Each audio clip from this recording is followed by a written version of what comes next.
श्री सच्चिदानंद सद्गुरु साईनाथ महाराज की जय।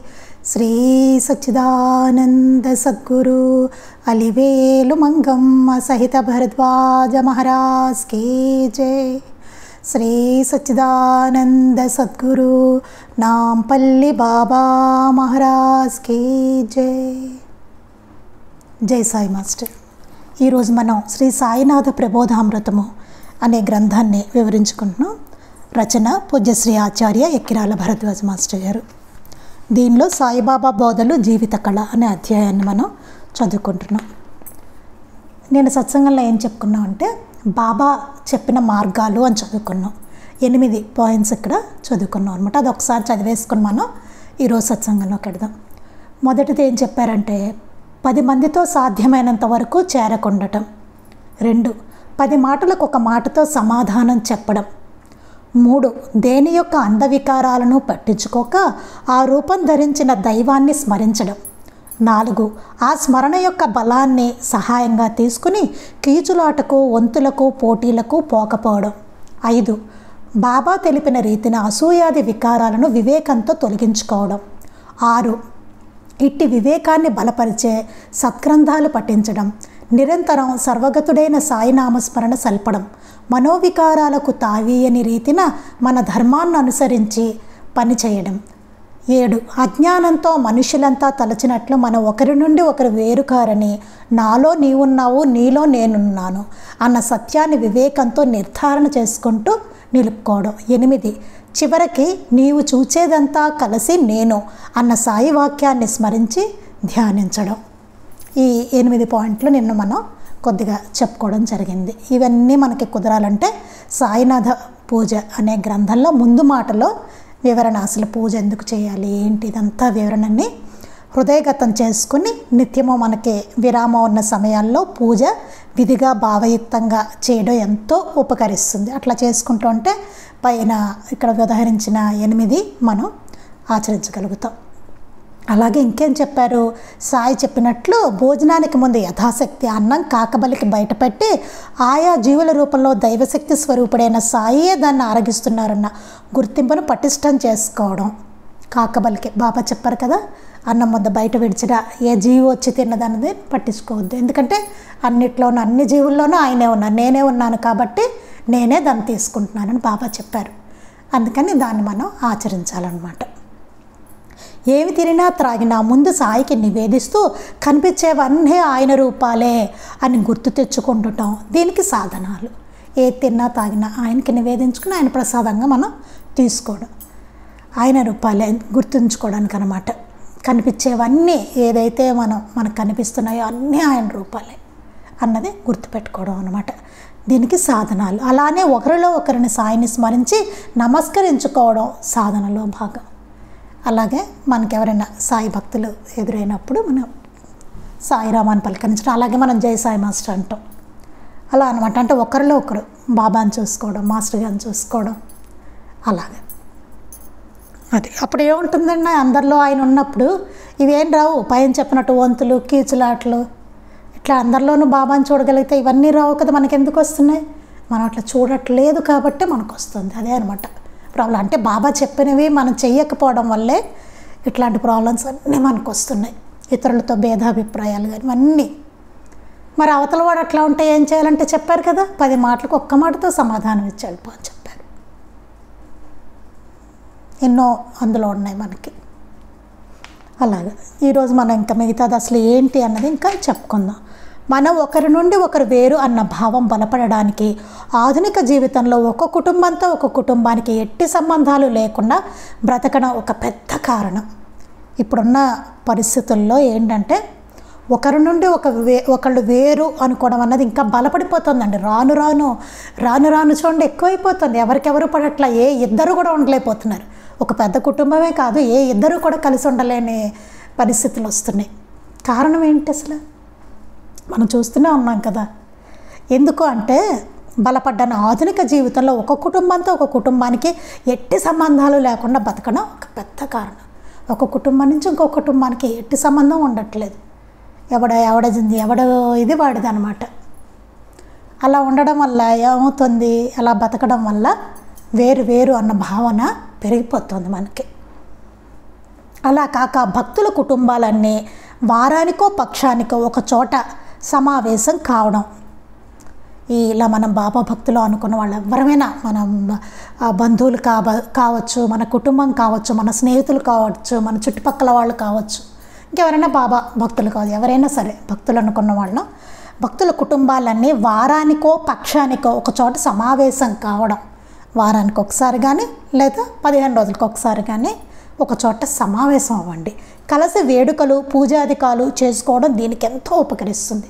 ఏమైనా వేడుకలు చేసుకుంటే కలిసి చేసుకోండి, పూజాధికాలు చేసుకుంటే కలిసి చేసుకోండి అందరూ. ఇది దీనికి ఎంతో ఉపకరిస్తుంది అని చెప్తున్నారు. అందుకే చూడండి, మనం మాస్టర్ గారి జన్మదినం లేకపోతే కళ్యాణం పెట్టుకుంటాం, అమ్మగారి ఆరాధన, ఇవన్నీ అప్పుడు జరుగుతున్నప్పుడు అందరు ఎక్కడెక్కడ వాళ్ళమో వెళ్తాం, అందరం కలిసి అక్కడ చక్కగా సేవ చేసుకుంటాం అన్నీ కదా. అప్పుడు అలా చేసుకుంటున్నప్పుడు కలిసి ఈ వేరు వేరు అన్న భావాలన్నీ పలుచబడిపోతూ ఉంటాయి అన్నమాట. అందుకని మాస్టర్ గారు అట్లా పెట్టారు, సత్సంగం చేసుకోవడం ఇవన్నీ పెట్టింది. ఎందుకంటే అందుకు ఆ వేరన్న భావన పోతూ పలుచబడుతుంది అన్నమాట. అది అవన్నీ అలా కలిసి చేసుకోవడం అనేది ఏమవుతుందంటే, సహజ మానవ ప్రవృత్తిని అనుసరించి కీచులాటలు పోటీలు భేదాలు వస్తే రావచ్చు. మనం ఎక్కడున్న ముందు అవి మాత్రం వస్తాయి కదా, అవి ఎక్కడున్నా జరుగుతూనే ఉంటాయండి. మహాత్ముల సన్నిధిలో జరగవా అంటే అదేం ఉండదు, జరుగుతాయి, అక్కడ కూడా జరుగుతాయి. సత్సంగాల్లో జరగవా అంటే జరుగుతాయి. అందుకే కదా సత్సంగం భజన గ్రంథం అన్నిసార్లు చదువుకోవడం, దాన్ని మననం చేసుకుని మడి సరి చేసుకోవడం, కలుపు మొక్కలను తీసుకుంటూ పెంచుకోవాలి అని చెప్పారు కదా మాస్టర్ గారు. ఇవన్నీ ఎందుకంటే మన సహజ మానవ ప్రవృత్తి అది. దాన్ని అనుసరించి కీచులాటలు పోటీలు భేదాలు వస్తే రావచ్చు, వస్తాయి. అందుకు కారణం ఎందుకు వస్తున్నాయి, అసలు ఎందుకు వస్తున్నాయి అన్నది ఒక పాయింట్. అంతస్తులు, కులమత భేదాలు, ఆడంబరాలు అనే దౌర్భాగ్యపు అడ్డుగోడలు హృదయాలను సంకుచితం చేయడమే. ఇది మన సత్సంగం భజనలో కూడా చదువుకున్నాం ఇదే. అందుకు కారణం ఏంటి, అంతస్తులు, ఏదో మనకి స్టేటస్ అను, కులమత భేదాలు, ఇవి చాలా చోట్ల ఇంక ఇప్పటికీ పెరిగిపోతుందండి. ఇది ఏమి సాయినాథులు అంతటి వారు వచ్చినా సరే జనాల్లో ఇది మాత్రం పెరుగుతూనే ఉంటుంది. కులమత భేదాలు, ఆడంబరాలు, ఇది ఇప్పుడు అసలు చెప్పక్కర్లేదు. ఇంకా నాటికి నేటికి అబ్బో అసలు అప్పటికిప్పటికి పొంతం లేదు కదా, అంతలా పెరిగిపోయి ఆడంబరాలు, అంతస్తులు అవి పెరిగిపోయి కదా. అనే దౌర్భాగ్యపు అడ్డుగోడలు హృదయాలను సంకుచితం చేయడమే, ఇవే అడ్డుగోడలట. ఈ అడ్డుగోడలు ఏమవుతాయంటే హృదయాలను సంకుచితం చేస్తూ ఉంటాయట. మనుషుల హృదయాలను ఏమవుతుంది, అంతస్తు అనుకోండి, అబ్బో నాకు చాలా చాలా స్టేటస్ ఉంది, ఫలానా వాళ్ళతో కలిస్తే కనుక నాకేమన్నా చిన్న చూపేమో, ఇట్లాంటి భావాలు. మరి బూటీ అంతటా ఆయన ఎంత ధనవంతుడండి బూటీ, అట్లాంటి ఆయన బాబా పాదాల దగ్గర అట్లా పడి ఉన్నాడు. ఆయన బాబా వేసిన రొట్టె ముక్క తింటూ ఉన్నాడు. అతను మాస్టర్ గారు ఒకటి అంటే చెప్పారు కూడా, అంతటి ధనవంతుడు బాబా. ఆయన దాంట్లో భిక్షాపాత్రలో ఉన్న రొట్టె ముక్క పడేస్తే అది తిని ఉన్నాడు ఆయన అక్కడ. ఎంత ఇదిగానో ఉండొచ్చు కదా మంచి భవనాల్లో. ఎందుకలా పాడుబడిపోయిన మసీదులో బాబాతో పాటు అట్లా ఉన్నాడు అతను. ఎందుకంటే అతనికి అర్థమైంది ఎందులో ఆనందం లేదు, ఆయన దగ్గర ఉన్న ఆనందంతో పోలిస్తే ఇందులో ఏమీ లేదు నాకున్న దాంట్లో అని ఆ బూటికి అర్థమైంది. అందుకని అక్కడ ఉన్నాడు అతను కదా. అందుకని అంతస్తులు, కులమత భేదాలు, అసలు బాబా అవతరణే అది కదా, ఈ కులమత భేదాలనే అడ్డుగోడలు తొలగించుకోవడం. బాబా అవతరణలో మెయిన్ అదే. ఆయన వేషధారణ మనకి తెలుపుతూనే ఉంటుంది అది. అందుకని ఆడంబరాలు ఇవి కూడా మనకి బాబా చరిత్రలో కూడా ఉంటుంది మనకి చూసుకుంటే. చాలామంది చూడండి బాగా చాలా విలువైన నైవేద్యాలు తెస్తే బాబా అదేమీ కాకుండా బయట ఎక్కడో ఉన్నాడు, అక్కడ అతను తీసుకుని అని చెప్పి తీసుకున్నారు అతని దగ్గర. ఓ పేదరాల దగ్గర ఓ జొన్న రొట్టె చేసుకుని వచ్చేవాడు. అక్కడ అమ్మ విలువైన నైవేద్యాలు చూసి అమ్మ ఎట్లా అనుకుంటుంది ఆవిడ దగ్గర ఆవిడ పిలిచి ఆవిడ దగ్గర తీసుకుంటారు బాబా. ఇది నా ప్రసాదం అని ఆరగిస్తారు ఆయన. అంటే ఏంటి అసలు దేనికి విలువిస్తున్నారు ఆయన? నిజమైన భక్తికి, నిజమైన శ్రద్ధకి కదా, నిజమైన ప్రేమకి. అలాగే ఆడంబరాలనే దౌర్భాగ్యపు అడ్డుగోడలు హృదయాలను సంకుచితం చేయడమే. ఇవన్నీ మన హృదయాలను సంకుచితం చేయడమే. దానివల్లనే ఏమవుతాయి? కీచులాట్లు, పోటీలు, భేదాలు ఇవన్నీ వస్తాయి. అన్ని చోట్ల జరుగుతాయండి ఇట్లాంటి. కలవారిని గౌరవించడం, లేనివారిని చిన్నచూపు చూడడం వంటి హీన వికార చేష్టలను నేటి సమాజం నూరిపోస్తుంది. నేటి సమాజంలో ఏమవుతుంది? కలవారిని గౌరవించడం, డబ్బున్న వాళ్ళని గౌరవిస్తారు, లేని వాడిని చిన్నచూపు చూడటం, ఇలాంటి హీన వికార చేష్టలు, ఇవన్నీ వికార భావాలండి. ఈ చేష్టలను నేటి సమాజం నూరిపోస్తుంది. చెప్పాల్సింది చెప్పట్లేదు నేటి సమాజం. ఏది జరగకూడదో అది జరుగుతుంది. అంటే కలవారిని గౌరవించడం, లేని వారిని చిన్న చూపు చూడడం. కానీ బాబా చూడండి, కర్టీస్ దగ్గర ఏం చేశారు? కర్టీస్ లాంటి వాళ్ళు వస్తే అసలు ఆయన మాట్లాడలేదు. ఆయన వెళ్ళిపోతారు, నేను భిక్షకు వెళ్తున్నాను, ఒక గంట ఆగురా అంటారు. మళ్ళీ ఏదో ఆయన వస్తారు, ఈ నా కోసమే వచ్చారు ఈయన అనుకుంటుంది. మళ్ళీ వెళ్ళేసరికి మళ్ళీ ఇంకో అరగంట ఆగురా అంటారు. చూడండి, వాళ్ళు వెళ్ళిపోతారు. అప్పుడు ఆ కర్టీస్ దంపతులు వాళ్ళ అహం దెబ్బతిని వెళ్ళిపోతారు. చూసారు? అంటే ఏం విలువ ఇవ్వలేదు ఆయన.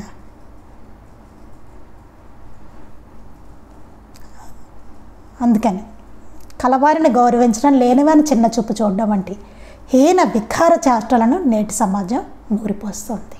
ఇప్పుడు ఏదైతే జరుగుతుందో అదంతా ఒక మనకు ఒక రకమైన ఆధునిక భావాలు బలపడిపోవడం వల్ల జరుగుతున్నది అన్నమాట. హీన వికార చేష్టలు అన్నారు. కానీ బాబా ఆచరణ చూస్తే ఎట్లా ఉండాలో అలా ఆయన ఆచరించుకుంటూ చూపించారు. అక్కడ వాటిలో చిక్కిన హృదయాలకు పూజలు, జపాలు ఏమీ ఉపకరించవు. చూడండి, ఎంత అది ఇంపార్టెంట్ పాయింట్ అన్నమాట. వాటిలో కనుక మన హృదయాలు చిక్కితే మాత్రం ఈ పూజలు, జపాలు, తపాలు ఏదైనా చేయండి, అవి ఏమీ ఉపకరించవు. ఈ వీటిలో చిక్కితే మాత్రం ఏమేంటి? ఇక్కడ కీచులాట్లు, పోటీలు, భేదాలు, అంతస్తులు, కులమత భేదాలు, ఆడంబరాలు, కలవారిని గౌరవించడం, లేని వారిని చిన్న చూపు చూడడం, ఇట్లాంటివన్నీ ఇంకా ఎన్నో కదా బాబా చెప్పారు. ఎన్నో వద్దని చెప్పారు. అవన్నీ కూడా మన మనసులో పెట్టుకుని మన హృదయాల్లో ఈ పూజలు, జపాలు ఏం చేసినా ఏవీ ఉపకరించవు అని చెప్తున్నారు. ఎప్పుడు ఉపకరిస్తాయి? మన మనసు సాధ్యమైనంత శుద్ధంగా చేసుకోవడానికి ఆ ప్రయత్నం చేస్తూ మనలో ఉండే వికార భావాలను వాటిని తొలగించుకుంటూ వెళ్తున్నప్పుడే. లేకపోతే ఎన్ని చేసినా ఏం ఉపయోగం లేదు అని చెప్తున్నారు. లేకపోతే ఈ బాటికి సమాజం ఎంతో బాగుపడిపోవాలి కదా. ఎంతెంత ఎన్ని చేస్తున్నారండి పూజలు, గుళ్ళల్లో తెగ డబ్బులు పెడుతున్నారు, పూజలు చేస్తున్నారు, ఉత్సవాలు, వేడుకలు, ఏవేవో కదా ఎన్ని రకాలు చేస్తున్నారు. ఇప్పుడు ఎన్నెన్ని జరుగుతున్నాయి కార్యక్రమాలు. ఇదివరకటి కన్నా ఇప్పుడు ఎక్కువే జరుగుతున్నాయి నిజాన్ని చూసుకుంటే. ఇదివరకు ఊరికొక్కడో ఒకటో ఏదో దేవాలయం ఉండేది, అక్కడ అందరూ కలిసి చేసుకునేవాళ్ళు, బహు తక్కువ. కానీ ఇప్పుడు సందుకి గొంతుకి అన్ని చోట్ల గుళ్ళే, ఎక్కడ చూసినా భక్తులే, ఎక్కడ చూసినా పూజలే. ఎన్ని జరుగుతున్న సమాజం ఎందుకు ఇట్లా అయిపోతుంది అంటే జరిగేవి జరుగుతున్నాయి, కానీ మనుషులో మార్పు రావట్లేదు. ఎక్కడ తెచ్చుకోవాలో మార్పు అది జరగట్లేదు. కానీ పూజలు, జపాలు, తపాలు మాత్రం జరుగుతూనే ఉంటున్నాయి. ఏంటిది? ఎక్కడ సరి అవ్వాలి మనకి? అసలు ఏ భావంతో చేయాలి ఈ పూజలు, ఈ జపాలు, తపాలు ఇవన్నీ అసలు కదా? ముందు అవి తొలగించుకోవాలి కదా. అవి లేకుండా అలాంటి కుళ్ళు పెట్టుకొని చేస్తే లోపల ఏం ఉపయోగం? ఖాళీ లేదు మనసులో, ఆయన ఎట్లా పెట్టుకుంటాం? చెత్త అంతా ఉండి శుభ్రం చేయాలి కదా. ఇప్పుడు ఎదురుగుండా పట్టం పెట్టానంటే ఏం చేయాలండి? శుభ్రం చేసి నేను పెట్టుకోవాలి ఆయన్ని. అవునా? అలా చెత్తలో పెట్టాం కదా ఆయన్ని. అలాగే మన మనసు అది కూడా అంతే. అవన్నీ లోపలికి ఎక్కాలంటే మనకి లోపలికి వెళ్ళాలన్నా, ఆలోచించుకోవాలన్నా, ఆచరించాలన్నా ముందు మనసు శుభ్రంగా ఉండాలి. దానికే పారాయణ, సత్సంగం, చక్కగా అందరితో కలిపి సేవ చేసుకోవడం, మహాత్ముల దర్శనం, ఇవన్నీ అదే శుద్ధం అవడానికే. అది ఎందుకు చెప్తున్నారనమాట. వాటిలో చిక్కిన హృదయాలకు పూజలు జపాలు ఏ ఉపకరించవు. కారణం వాటి ప్రయోజనం హృదయాలను అట్టి భ్రాంతుల నుండి క్షాళనం చేయడమే. అట్టి భేదాన్ని చూపే చోట్లను వారెంత భక్తులుగా నటించినా భక్తులు బహిష్కరించాలి. ఇలాంటి భేదాలను ఎక్కడైతే చూపుతున్నారో అలాంటి చోట్లలో వాళ్ళు ఎంత భక్తులుగా నటించినా సరే అలాంటి భక్తులను బహిష్కరించాలి అని చెప్పారు. ఎక్కడైనా సరే ఇలాంటి భేదాలు ఎక్కడైతే కనిపించాయో, ఇప్పుడు మనం ఇందాక చదువుకున్న లిస్ట్ అంతా ముందు చూసారో ఎట్లాంటివి ఉండకూడదని చెప్పారో, అవన్నీ ఎక్కడ కనిపించాయో, మనం ఎక్కడికి వెళ్ళిన చోట్ల కనిపించాయో, వారెంత భక్తులుగా నటించినా సరే, వాళ్ళెంత భక్తులు అనుకున్నా, ఎంత భక్తులుగా మన ముందు నటించినా సరే అలాంటి భక్తులను బహిష్కరించాలి. అట్లాంటి చోటుకి వెళ్ళకండి అని చెప్పారు. అట్టివారు తమ తెలియకనే తమ మానవత్వం కంటే ఆత్మ కంటే నశ్వరము స్వార్థానికి ప్రతీకలు మృతములు అయిన డబ్బు అంతస్తు మొదలైన వాటికి ఎక్కువ విలువనిచ్చి తమను తానే కించపరుచుకున్నట్లే. ఇక్కడ ఏం చెప్తున్నారు, అట్టివారు వాళ్ళకే తెలియకుండానే తమ మానవత్వం కంటే, మనలో ఉండే మానవత్వం కంటే ఆత్మ కంటే నశ్వరము స్వార్థానికి ప్రతీకలైన మృతములు ఎందుకు పనికిరైన డబ్బు అంతస్తు మొదలైన వాటికి ఎక్కువగా విలువనిచ్చి తమను తామే కించపరుచుకుంటున్నట్లు. అటువంటి హీనభావాలకు నిలయాలు కనుకనే సాధువులు తపస్సులు రాజభవనాలను మహానగరాలను సందర్శించరాదని ఆధ్యాత్మిక గ్రంథాలు నిరసించాయి. అందుకే సాధువులు తపస్సు చేసుకునే వాళ్ళు వీళ్ళందరికీ ఏం చెప్పారంటే రాజభవనాలకి మహానగరాలకి సందర్శించకూడదు అని చెప్పారన్నమాట. వాటన్నిటికీ నిలయాలట అవి. డబ్బు అంతస్తు ఇవన్నీ ఉంటాయి కదా అక్కడ, అలాంటి చోట్లను సందర్శించరాదని ఆధ్యాత్మిక గ్రంథాలన్నీ చెప్పాయట సాధువులకి తపస్సులకి అలాంటి వాళ్ళకి. అట్టి వాటిని సందర్శించిన వారి తపస్సు క్షీణిస్తుందని శాస్త్రం. అలాంటి వాటిని కనుక చూస్తే సందర్శిస్తే వాళ్ళ తపస్సు క్షీణిస్తుందిట, అది శాస్త్రం అంట. అందుకే వాళ్ళు అలాంటి చోట్లకి వెళ్ళరు. అలా కాక తమ కలిమి భగవత్ప్రసాదమని అగంతుకుల అతిథుల రూపంలో దైవమే వస్తాడని తలచి పేదలను సహితము ఆదరంతోనూ గౌరవంతోనూ చూచే భక్తులతో కూడి భక్తిపరమైన వేడుకలు చేసుకోవచ్చు. ఎట్లా చేసుకోవాలని చెప్తున్నారు, అలా కాక తమ కలిమి భగవత్ప్రసాదం అని మనకి ఏదైతే లభించిందో అది భగవత్ప్రసాదం అని, ధనం కానివ్వండి ఇదంతా మనకి అంటే అంత వచ్చేది భగవంతుడి దయ వలన కదా అన్న భావనతోటి అది భగవత్ప్రసాదం అని తలుచుకునేవాళ్ళు. మనకు వచ్చేదంతా భగవత్ప్రసాదం అని అహంకారం లేకుండా ఆయన ప్రసాదం అని తలచి అగంతకుల అతిథుల రూపంలో దైవమే వస్తాడని తలచి అందరి రూపంలోనూ అతిథిగా ఏదొచ్చినా ఏ జీవి వచ్చినా ఎవరొచ్చినా సరే ఆ భగవంతుడే వస్తున్నాడు బాబానే వస్తున్నాడని తలచి పేదలను సహితము పేదలను కూడా వాళ్ళు ఆదరంతో గౌరవంతోనూ చూచే భక్తులతో కూడి పేదలను కూడా ఆదరంగా చూసేవాళ్ళు గౌరవంగా చూసేవాళ్ళు అలాంటి భక్తులతో కూడి భక్తిపరమైన వేడుకలు చేసుకోవచ్చు. అలాంటి వాళ్ళతోనే కూడి భక్తిపరమైన వేడుకలు చేసుకోవచ్చు అని చెప్పారు. అది వారికట్టి భావం ఉన్నదో లేదో తెలియాలంటే ధర్మకార్యాలకు అహంకారంతో కీర్తికాంక్షలతో కాక భక్తిభావంతో యథాశక్తి సహకరిస్తారో లేదో చూడవచ్చు.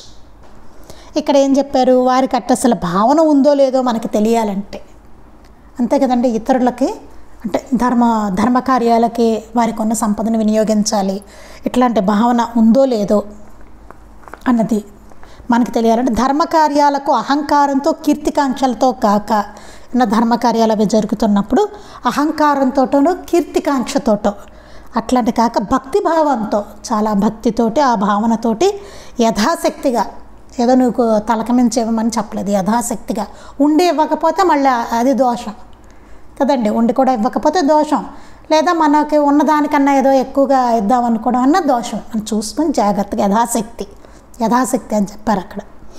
సహకరిస్తారో లేదో చూడవచ్చు, దానికి కూడా మనం సహకరిస్తారో లేదో మనతోటి ఉన్న భక్తులందరూ ధర్మకార్యాలకి యథాశక్తిగా సహకరిస్తారో లేదో చూడవచ్చు అని చెప్తున్నారు. అలా కాక ఆడంబరాల కోసం విలాసాల కోసం ఎక్కువ వ్యయం చేసేవారి సంసర్గం వలన తపశ్శక్తి క్షీణిస్తుంది. అలా కాకుండా ఆడంబరాల కోసం, బాగా ఆడంబరాలకి, విలాసాలకు ఎక్కువ వ్యయం చేసేవారు సంసారంగా ఎక్కువ ఖర్చు పెడుతూ ఉంటారు చూసారా, వాళ్ళంటి వాళ్ళతో ఉండడం వల్ల తపశ్శక్తి క్షీణిస్తుందట. ఎంత మనం చేసుకున్న అలాంటి వాళ్ళతో ఉంటే తపశ్శక్తి క్షీణిస్తుందట. ఆడంబరాల కోసం, విలాసాల కోసం ఎక్కువ వ్యయం చేస్తే. అలా పైన చెప్పినట్లు వేడుకలు చేసుకుంటూ, అలా పైన వివరించినట్టుగా వేడుకలు చేసుకుంటూ, ఒకరిలో ఒకరు సాయిని చూసుకుంటూ, అట్టి వివేకంతో, సహనంతో, ప్రేమతో ఉండడం వలన ఒకరి నుండి ఒకరు వేరన్న భావం పలుచపడుతుంది. ఇట్లా చేసుకుంటూ ఉంటే వేడుకలు అందరూ కలిసి ఒకరిలో ఒకరు సాయం చూసుకుంటూ, వివేకంతో, సహనంతో, ప్రేమతో, ఒకరి నుంచి ఒకళ్ళు వేరన్న భావాన్ని పెట్టుకోకుండా అలా చేసుకుంటుంటే అంత పలుచబడతాయట వేరు భావాలు. అందరూ ఒక కుటుంబంగా రూపొంది తమవారిగా తలచి ఒకరి కష్ట సుఖాలు ఒకరు పంచుకునే ఆత్మీయత రావాలి. ఇవన్నీ చేసుకుంటుంటే ఎట్లా తయారవ్వాలి మనం? అందరూ ఒక కుటుంబంగా రూపొంది, ఏ కుటుంబానికి ఆ కుటుంబం కాదండి, సాయి భక్తులందరూ ఒక కుటుంబం అన్నమాట. అలా కుటుంబంగా రూపొంది తమవారిగా తలిచి, అందరినీ తమవారిగా తలిచి, అందరూ మనవాళ్లే అన్నట్లుగా తలచి ఒకరి కష్ట సుఖాలు ఒకరు పంచుకునే ఆత్మీయత రావాలి. ఒకరి కష్ట సుఖాలు ఒకరు పంచుకోవాలి. కష్టంలో ఉంటారు, మేము అందరం ఉన్నాం కదా అనేలాగా అలాంటి ఆత్మీయత రావాలట, సహకరించేటువంటి. అలా ఒక పరిమితి దాటి కుటుంబ ప్రేమ ఏర్పడ్డప్పుడు, అలానే ఎవరినైనా ప్రేమించగల సామర్థ్యము, తమ బంధువుల పట్ల ప్రత్యేక మమకారాలు తగ్గుతాయి. ఇలా ఏమవుతుంది, ఆ పరిమితి మనకు అందరికీ అట్లా ఉంటుంది. ఒక కుటుంబం వరకు పరిమితి ఉంటుంది కదా, ప్రేమ అనేది ఒక పరిమితి ఉంటుంది. మనం ఏం చేస్తాం, ఎవరికైనా కష్టం వచ్చింది అనుకోండి, మన ఇంట్లో మన అబ్బాయికో ఏదో మన ఇంట్లో ఉన్న వాళ్ళకి, అప్పుడు మన ఇది ఒకలా ఉంటుంది, ఇంకెవరికైనా వస్తే ఒకలా ఉంటుంది. అవునా? ఎందుకని వీళ్ళు మనవాళ్ళు అనుకుంటాం, వాళ్ళు ఎవరో పరాయి వాళ్ళు అనుకుంటాం జనరల్గా కదా. అలా కాకుండా ఇట్లా చేసుకుంటూ వచ్చినప్పుడు ఏమవుతుందంటే, ఆ కుటుంబ ప్రేమ అనే పరిధి దాటుతుంది మనకి. ఆ పరిమితి దాటి కుటుంబ ప్రేమ అలానే ఎవరినైనా ప్రేమించగల సామర్థ్యం, ఎవరినైనా ప్రేమించగల సామర్థ్యం వస్తుందట. తమ బంధువుల పట్ల ప్రత్యేక మమకారము తగ్గుతాయి. అయ్యో నేను, నా పిల్లలు, అది నా వాళ్ళు, నా బంధువులు, ఇదే మన గిరి ఇక్కడ వరకే ఉంటుంది కదా గీత, అక్కడే గీసుకుంటాం. అలా కాకుండా బియాండ్ దాటి వెళ్తుంది అనమాట. వెళ్ళి తమ బంధువుల పట్ల ప్రత్యేక మమకారాలు తగ్గుతాయి. ప్రత్యేకమైన మమకారం, నా వాళ్ళు వీళ్ళు బయట వాళ్ళు, ఇట్లాంటి ఆ గీత ఉంటుంది చూసారా, అది పోయి తగ్గుతాయి. అందరి పట్ల సమభావన రావాలి, అది తగ్గిపోయి ప్రతి వాళ్ళ పట్ల సమభావన రావాలి. అందరూ ఒకటే, మనందరం ఒకటే కుటుంబం, వసుదైక కుటుంబం కదా, అది కదా కోరుకునేది మహాత్ములందరూ. అలా సమభావన రావాలి. జైసే మాస్టర్. కారణం, అందరిలో సాయి సమానంగా ఉన్నారు. అంతకుముందు చెప్పుకున్నాం అందరిలో బాబా ఉన్నారు కదా అని. ఎందుకు కారణం, అందరిలో బాబా ఉన్నారు కాబట్టి అందరిలో సాయి సమానంగా, ఒకళ్ళలో ఎక్కువ ఒకళ్ళలో తక్కువ అట్లా లేరు కదా. ఆయనే కదా అందరిలో ఉన్నది. ఒకే శక్తితో మనం అందరం చేయబడ్డాం. సో అందరిలోనూ బాబా సమానంగానే ఉన్నారు, ఎక్కువ తక్కువ ఏం లేరు బాబా కదా. సరిగ్గా ఆలోచించుకుంటే సాయిపై గల ప్రేమ కారణంగా వారందరిపైన ప్రేమ ఏర్పడుతుంది. ప్రేమ ఎట్లా ఏర్పడుతుంది మనకి? బాబా పైన ప్రేమ ఉంటే అందరిపైన ప్రేమ ఏర్పడుతుంది. అలా ఏర్పడట్లేదంటే అర్థం ఏమిటి మనకి? బాబా పైన కూడా అంత ప్రేమ లేదని అర్థం. నిజమైన ప్రేమ అనేది ఉన్న వాళ్ళకి బాబా పట్ల ఉంటే కనుక అందరి పట్ల ప్రేమ ఉంటుంది. అందుకే చూడండి మాస్టర్ గారు ఎట్లా ఉన్నారు, అందరిని ఎందుకు ప్రేమించారు? వారి దగ్గరికి ఎవరు వచ్చినా సరే, ఎవరు రానివ్వండి, అసలు ఎక్కడెక్కడి నుంచో వచ్చేవాళ్ళు, ఎవరెవరో వచ్చేవారు, అందరినీ సమానంగా చూసుకున్నారు. అందరి పట్ల ప్రేమ. ఎవరిని అడిగితే వాళ్ళ మాస్టర్ గారికి ఎంత ఇష్టమో మేమంటే ఎవరికి వాళ్ళకి అనిపించేది, ఇప్పటికీ అనిపిస్తూనే ఉంటుంది. అబ్బో నేనంటే ఇష్టం మాస్టర్ గారికి, అబ్బో నేనంటే ఇష్టం అమ్మగారికి, అబ్బో బాబాకి నేనంటే ఇష్టం, ఎవరికి వాళ్ళకి. ఎందుకని? వారు అందరినీ ప్రేమిస్తున్నారు కాబట్టి. అదే అసలైన ప్రేమ అంటే. ఎందుకంటే అందరిలోనూ బాబా సమానంగా ఉన్నారు, ఆయన అట్లా ఉన్నారు కాబట్టి మాస్టర్ గారు.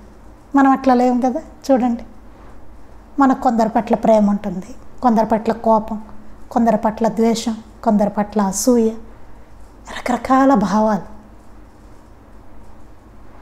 అందుకే ఆచరణ, మాస్టర్ గారు అమ్మగారు వారి ఆచరణతో చూపించారండి. అవసరాల వలన, మమకార బాంధవ్యాల వలన గాక అందరిపైన సాయిపై గల ప్రేమ కారణంగా అందరిపైన ప్రేమ ఏర్పడుతుంది. ఆ ప్రేమలు అవసరాల వలన, మమకార బాంధవ్యాల వలన కాక, అలా ఉండదు. ఆ ప్రేమ అవసరం కాబట్టి ప్రేమ నటించడం, అవసరం కాబట్టి ప్రేమ నటించాలా? అది అసలు నిజమైన ప్రేమేనా? తప్పు కదా. అంటే వీడు నాకు తర్వాత ఉపయోగపడతాడు, ఇప్పుడు ఏమైనా చేస్తే వాడికి అదో నటన. వాడు ఏం చేయకపోతే కోపం వస్తుంది ఎప్పుడైతే, ఆహా నేను ఇంత చేశాను, వాడు నాకే చేయలేదు. అది నిజమైంది ఎందుకు అవుతుంది? కాదు కదా. ఇలా అయితే భగవంతుడికి మనం ఎంత చేయాలండి? ఏం చెయ్యపోయినా ఆయన కరుణ చూపిస్తున్నారే మన మీద. ఎన్ని ఎగ్గొట్టుతున్నాం ఆయనకి. ఎగ్గొట్టడం అంటే మొక్కులనే కాదండి నేను అనేది. ఆయన ఉండమన్నట్టు ఉండము. ఆయన ఎంత ఇస్తుంటే ఏం కృతజ్ఞత, ఏం చేస్తున్నాం కృతజ్ఞతగా? ఒక గంట పారాయణ కూడా సరిగ్గా చెయ్యం. గంట కూడా ఇక్కడ అరగంట శ్రద్ధగా నిజంగా అక్కడ బాబా ఉన్నారని చేస్తామా? మనకు మిగతావి ఎక్కువ అవుతున్నాయా, సత్సంగం ఎక్కువ అవుతుందా? పోనీ ఇవన్నీ ఎన్నో ఆలోచించుకున్నా సరే అదే అవసరాల వలన, మమకార బాంధవ్యాల వలన కాక, అట్లా కాక మన అవసరాల వలన, మమకార బాంధవ్యాల వలన అలా కాక ఏమవుతుంది? సాయిపై గల ప్రేమ కారణంగా వారందరిపైన ప్రేమ ఏర్పడుతుంటాయి. అప్పుడు అందరిలోనూ నేను అన్న ప్రజ్ఞ మీద మన దృష్టి ఎక్కువ కేంద్రీకృతమై భేద దృష్టి పొలుచబడుతుందని గుర్తు. అప్పుడు ఏమవుతుంది? మనం చెప్పుకున్నాం ఈ నేను అన్నది ఏంటన్నది చెప్పుకున్నాం. అలా ఆ నేను అన్న ప్రజ్ఞ మీదే, అందరిలోనూ నేను అని ఉన్న ఏ ప్రజ్ఞ అయితే ఉన్నదో మన దృష్టి ఎక్కువ దాని మీద కేంద్రీకృతమై భేద దృష్టి అనేది పొలుచబడుతుంది. అదే గుర్తు. అలాంటి భక్త కుటుంబాల్లో ఎవరైనా మన పట్ల భేదభావంతో ప్రవర్తించినా మనం మాత్రం వారు మనము వేరన్న గత అజ్ఞాన సంస్కార బలం చేత దానివల్ల ఏర్పడిన రుణానుబంధం వలన ఇప్పుడు ఇలా ప్రవర్తిస్తున్నారని, కానీ వారి రూపంలో కూడా ఆ ఒక్క ఆత్మతత్వమే ఉన్నదని గుర్తించాలి. ఇక్కడ ఏం చెప్తున్నారు మాస్టర్ గారు? సరే బాగుంది, మన అందరూ ఒక కుటుంబంగా చక్కగా ఉంటున్నాము. అందరూ ఎవరైనా మన పట్ల, పోనీ మనం సరిగ్గా ఉన్నామండి, వాళ్ళు ఎవరో భేదభావంతో మన పట్ల ప్రవర్తిస్తున్నారు, అప్పుడు ఎలా అని అన్నారనుకోండి. అప్పుడు ఏం చేయాలట? వారు మనము వేరన్న గత అజ్ఞాన సంస్కార బలం చేత, వాళ్ళు మనం వేరు అనే ఇదివరకటి అజ్ఞాన సంస్కార బలం వలన, దానివల్ల ఏర్పడిన రుణానుబంధం వలన, అజ్ఞానమైన సంస్కారం ఉండి దానివలన ఏర్పడిన రుణానుబంధం వలన ఇప్పుడు ఇలా వాళ్ళు ప్రవర్తిస్తున్నారు. అంటే గత జన్మలో వాళ్ళు మనము ఈ అజ్ఞానం చేత మాట అనుకున్నా, ఏదో చేష్టలు చేసుకున్నాం, అందుకని ఇప్పుడు అది అట్లా మనకి వ్యక్తం అవుతుంది ఇతరుల నుంచి మనకి కదా. మనం పొద్దు సరి చేసుకున్నాం, వాళ్ళకి ఇంకా రాలా, అందువల్ల ఏమవుతుంది? వాళ్ళు అట్లా ఉంటున్నారు మనతోటి. ఉన్నప్పుడు ఏం చేయాలి? అది గుర్తుపెట్టుకో, రుణానుబంధం. గతంలో అజ్ఞాన సంస్కార బలం, మనము వేరు, అన్ని వేరన్న, వాళ్ళు వేరు, మేము వేరు, దానివల్ల రుణానుబంధం వల్ల ఇప్పుడు ఇలా ప్రవర్తిస్తున్నారని, కానీ వారి రూపంలో కూడా, అట్లా ప్రవర్తిస్తున్న వాళ్ళ రూపంలో కూడా ఆ ఒక్క ఆత్మతత్వమే ఉన్నదని గుర్తించాలి. నేను అన్నదే సాయినాథుల వారి, ఆ భగవంతుడే వాళ్ళల్లో కూడా ఉన్నాడు కదా అని చెప్పి గుర్తించాలి అని చెప్తున్నారు. ఈ సందర్భంలో సాయి అసూయను జయించడం గురించి, ఎవరైనా మనపై కోపించినా మనం ఎలా మసులుకోవాలో చెప్పిన సూక్తులను పఠించి, అలా చేసిన వారిని స్మరించి వారి రూపంలో మనసారా సాయితత్వాన్ని భావించి మనసులోకి వైరభావాన్ని రానివ్వకుండా చూసుకోవాలి. అట్లా చేసినప్పుడు ఏం చేయాలట? సాయి అసూయను ఎలా జయించాలో దాని గురించి చెప్పింది. ఎవరైనా మనపై కోపిస్తే కనుక మనం ఎలా మసులుకోవాలి, ఇట్లా చెప్పిన సూక్తులన్నింటినీ ఒకసారి పఠించుకుని వాళ్ళ రూపంలో కూడా సాయినాథులే ఉన్నారు అని మనసులో భావన చేసుకుని వైరభావాన్ని రానివ్వకుండా చూసుకోవాలి. ప్రకృతి సహజంగా వెనుకటి అలవాటు వలన ఎప్పుడైనా మనము ఆవేశపడి ప్రతిక్రియ చేయడం సంభవిస్తే దానిని గురించి సాయి ప్రార్థనానంతరము, చరిత్ర పారాయణానంతరము ఆ సంఘటన గురించి పునరాలోచన, ఆత్మవిమర్శ చేసుకోవాలి. ఇది చాలా ఇంపార్టెంట్ అండి. ఒకవేళ మనం అట్లా చేయలేక ప్రకృతి సహజంగా వెనుకటి అలవాటు వలన అది ఒక్కసారిగా వచ్చేది కదండి. ఆ అలవాటు పోవడం చాలా కష్టం. ఆ నోటి దూర్స్థానం పోవడం చాలా కష్టమైంది. వాడు అన్నాడు కాబట్టి మనకు టక్కన వచ్చేస్తూ ఉంటుంది. ఒక్క మాట అయినా టక్కన వచ్చేస్తుంది చూడండి. అలా అలవాటుగా ఎప్పుడైనా మనము ఆవేశపడితే వాడు అన్ని మాటలు అన్నాడు అనేసి మనం ఏదో ఒక్క మాట అనేసాం అనుకోండి, ఆపుకోలేక ఆవేశపడి ప్రతిక్రియ చేయడం సంభవిస్తే దాని గురించి సాయి ప్రార్థన అనంతరప్పుడు దాని గురించి మనం బాబాకి ప్రార్థించుకుని అనంతరము చరిత్ర పారాయణ చేసిన అనంతరము ఆ సంఘటన గురించి పునరాలోచన ఆత్మవిమర్శ చేసుకోవాలి. అయ్యో ఎందుకిట్లా నేను తొందరపడ్డానే, కామ్గా ఉండుంటే పోయేది కదా, అనకుండా ఉండుంటే. బాబా చెప్పారు కదా నా నామం స్మరించి అక్కడి నుంచి వచ్చే అన్ని రూపాల్లోనూ నేనే ఉన్నాను, అందరిలోనూ సాయి సమానంగా ఉన్నారు, ఇవన్నీ చెప్పారు కదా, ఎందుకు ఇట్లా ప్రవర్తించాను అని ఒకసారి పునరాలోచన చేసుకుని ఆత్మవిమర్శ చేసుకుని అది బాబాకి నివేదించుకోవాలట. మళ్ళీ ఈ పొరపాటు నేను చేయకూడదు బాబా, చేయను అని ఆయనకి చెప్పుకోవాలట. మన శ్రేయస్సుకు మనమే ఎలా విఘాతం కల్పించుకున్నామో గుర్తించాలి.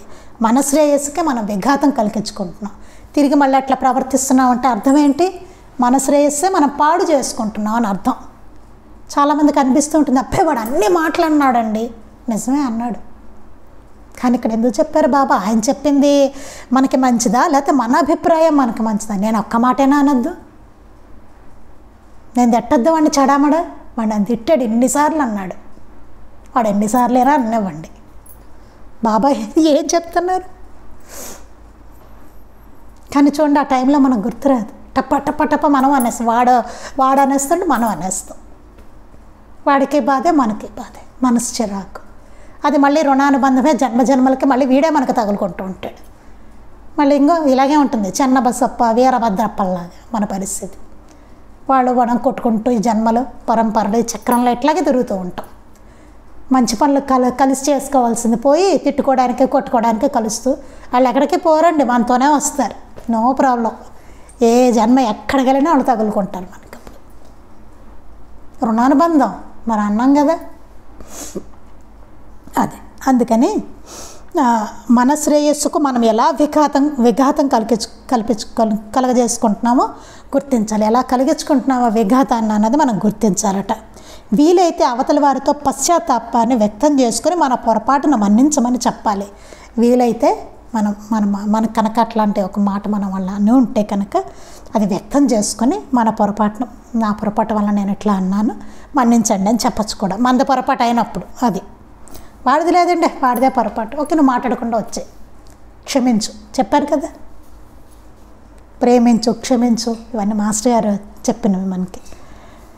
లేక తొలగి ఉండాలి కానీ, లేదా తొలగి ఉండాలి, నువ్వు చెప్పలేకపోతే పక్కి తొలగి ఉండు, అసలు ఏం మాట్లాడద్దు, నామం స్మరించి అక్కడి నుంచి వెళ్ళిపో అన్నది అదే, తొలగి ఉండమని చెప్పడమే. మనసులోని భేదాన్ని మాత్రం నిలవనివ్వకూడదు. నీ మనసులో మాత్రం భేదాన్ని పెట్టుకోక అక్కడి నుంచి వెళ్ళిపోప, నువ్వు భరించుకోలేకపోతే వాళ్ళు అంటూ ఉంటే. కానీ మనసులో మాత్రం భేదభావాన్ని మాత్రం రానివ్వకు, అది చాలా ఇంపార్టెంట్ అండి. చూడండి, మనం భౌతికంగా లేకపోయినా కలిసి ఉండకపోయినా లోపల దులిచేస్తూ ఉంటాయి, వాడెట్లా అన్నాడు వీడెట్లా ఉన్నాడు కదా, అదంతా చెప్పుకున్నాం మనం కృతం సత్సంగంలో. భౌతికంగా దూరాన్ని పాటించినా ఇవన్నీ మనసులో వస్తూ ఉంటాయని చెప్పుకోలేదు. మానసికంగా మాత్రం వాళ్ళతో దగ్గరగానే ఉంటున్నాం అనుకుని, అంటే వైరం అట్లానే ఉంటుంది కదా బయటకు అనడం ఒకటిను లోపల రావడం ఒకటి కాదు కదా, రెండు ఒకటే. అది దానికి కూడా ఉంటుంది కదా ఫలితం అది. అందుకని అట్లాంటి భేదభావాన్ని మాత్రం నిలవనివ్వకండి. భేదభావాన్ని గుర్తెచ్చుకోండి, వాళ్ళల్లో బాబా ఉన్నారు కదా అన్న విషయాన్ని, ఏదో గత అజ్ఞానం చేత అట్లా ప్రవర్తిస్తున్నారు వాళ్ళు అని చెప్పి. ఎవరిని నీ శత్రువులుగా తలచుకున్న సాయి వాక్యాన్ని పాటించ యత్నించాలి. బాబా చెప్పారు కదా, ఎవరిని నీ శత్రువులుగా తలచుకో అని చెప్పారు. అదంతేనండి స్టాండర్డ్, ఇంకా ఎవరిని నీ శత్రువులుగా తలచుకో, అంతేగాని బయట వాడిని తల ఇంటో వాడిని తల ఇలాగేం చెప్పలేదు, అసలు ఎవరిని తలచుకని చెప్పారు. అది గుర్తుపెట్టుకోవాలి. అన్న సాయి వాక్యాన్ని పాటించ యత్నించాలి. ఇలా కులమత భేదాలు పాటించవద్దని చెబితే కొందరు సాంప్రదాయకులకు విడ్డూరంగా తోచవచ్చు. ఇట్లా ఉండాలి, కులమత భేదాలు బాబా చెప్పారు, మెయిన్ బాబాది కులమత భేదాలు పాటించవద్దు అని చెబితే కొందరు సాంప్రదాయకులకు విడ్డూరంగా తోచవచ్చు. ఇప్పటికే ఉంది, అది చాలా విడ్డూరంగా అనిపిస్తుంది. మాది సనాతన ధర్మం అంటే, అసలు సనాతన ధర్మం అంటే ఏంటి అది కూడా వాళ్ళ తెలియకుండా మా సనాతన ధర్మం అంటే బాబా ఇట్లా చెప్పారు, ఇలా ఏదో చెప్తూ ఉంటారు. సాంప్రదాయకులు, వాళ్ళకు విడ్డూరంగా అనిపిస్తుంది కులమత భేదాలు వద్దంటుంటే. కానీ సాయి యందు గురుభావం నిజంగా ఉంటే అట్టి భేదం తగదు. నిజంగా బాబా పట్ల కనుక గురుభావన ఉంటే కనుక అలాంటి భేదం ఉండకూడదు అని చెప్తున్నారు ఇక్కడ. వారి బోధ యందు విశ్వాసం లేకుండా ఆయనపై విశ్వాసం ఉంచడం ఎలా సాధ్యం? చాలా ఇంపార్టెంట్ పాయింట్.